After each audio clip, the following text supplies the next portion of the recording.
പാഷ, ഒരുപക്ഷെ നീതി നിയമവുമെല്ലാം കൃത്യമായി നടപ്പാക്കണമെന്ന് നമ്മൾ വാശി പിടിപ്പിക്കുമ്പോഴും സർക്കാർ ഉദ്യോഗസ്ഥർ അവർക്ക് കിട്ടിയിട്ടുള്ള അംഗീകാരങ്ങൾ അല്ലെങ്കിൽ അവർക്ക് കിട്ടിയിട്ടുള്ള അധികാരങ്ങൾ ഉപയോഗിച്ചുകൊണ്ട് ഒരു സർക്കാർ ഖജനാവിനെ കൊള്ളയടിക്കാൻ വേണ്ടി കൂട്ടുനിൽക്കുന്നു.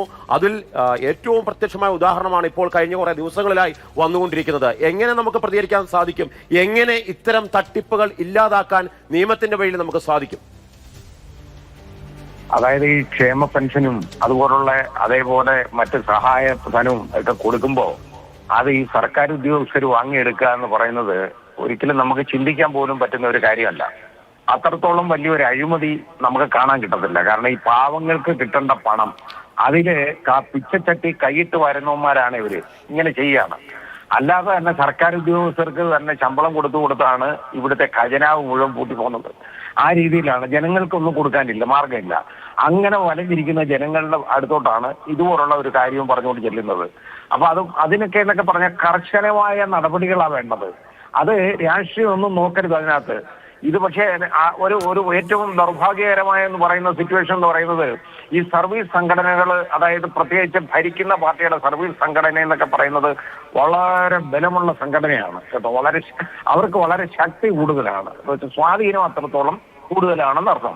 അപ്പൊ അങ്ങനെ വരുന്ന ഉടനെ അതിലെ അംഗങ്ങളെ അതിനകത്ത് പാർട്ടിസിപ്പേറ്റ് ചെയ്യുന്നവരെ അവരുടെ ആളുകളെയൊക്കെ ഇതിൽ നിന്ന് പതൊക്കെ അങ്ങ് ഒഴിവാക്കി കണ്ണടച്ചുകൊണ്ട് വേറെ ആരെങ്കിലും ഇവർക്ക് താല്പര്യമില്ലാത്ത ആരെങ്കിലും ഒരു 5-6 പേരുടെ പേരിൽ നടപടിയെടുക്കുക എന്ന് പറയുന്നത് ഒരിക്കലും ശരിയായ കാര്യമല്ല.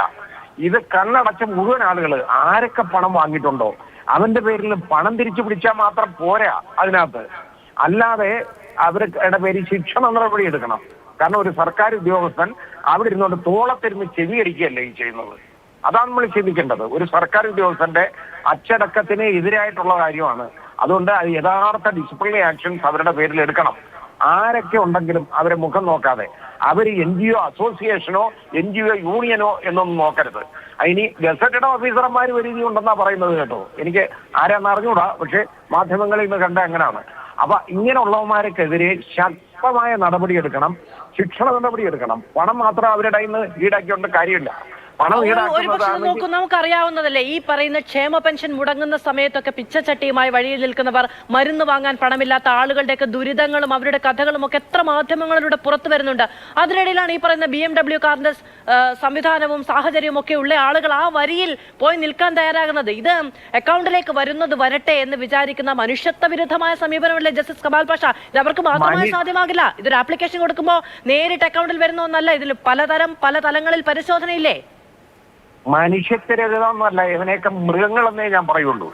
അത് മനുഷ്യത്വരഹിതം എന്ന് പറയുന്നത് തന്നെ മൃഗങ്ങളാണ്. മൃഗങ്ങൾക്ക് പോലും ഇതിലും വിവരമുണ്ട്. കാരണം ഇതിന് ചെയ്യുന്നതെന്ന് പറഞ്ഞാൽ ഇതുപോലെ ഒരു പിച്ചച്ചട്ടിയായിട്ട് റോഡിൽ നിൽക്കുന്ന ആളുകളുള്ള കാലത്താണ് ഇതേപോലെ ഓന്മാര് BMW ഇരുന്നുകൊണ്ട് ഇത് വാങ്ങിയെടുക്കുന്നത്. എന്ത് ചെയ്യാനൊക്കും ഇങ്ങനെയുള്ളവന്മാരെ? ഇവനെയൊന്നും സർവീസ് വെച്ചോണ്ടിരിക്കാൻ കൊള്ളത്തില്ല. അതാ ഞാൻ പറഞ്ഞ കർശനമായ ശിക്ഷണ നടപടി എടുക്കണം, എടുത്ത് വെളിയിൽ കളയണം തൂക്കിയെടുത്ത്. പാവങ്ങൾ ജോലി കിട്ടാതെ നടക്കുന്ന ചെറുപ്പക്കാർ എത്രയോ പേരുണ്ട് അലഞ്ഞു നടക്കുന്നവര്. അവര് ഒരു ജോലിയില്ല അവർക്ക്. ആ രീതിയിലുള്ള ഉള്ളപ്പോഴാണ് ഇതേപോലെ വളരെ സുഖമന്മാരായിട്ട് കയറി ഇരുന്നുകൊണ്ട് ഇതും കൂടെ വാങ്ങിയെടുക്കുന്നത്. തീർച്ചയായിട്ടും ശ്രീ കമാൽ പാഷ, എന്തായാലും മറ്റു നടപടികളും വരുന്നുണ്ട്.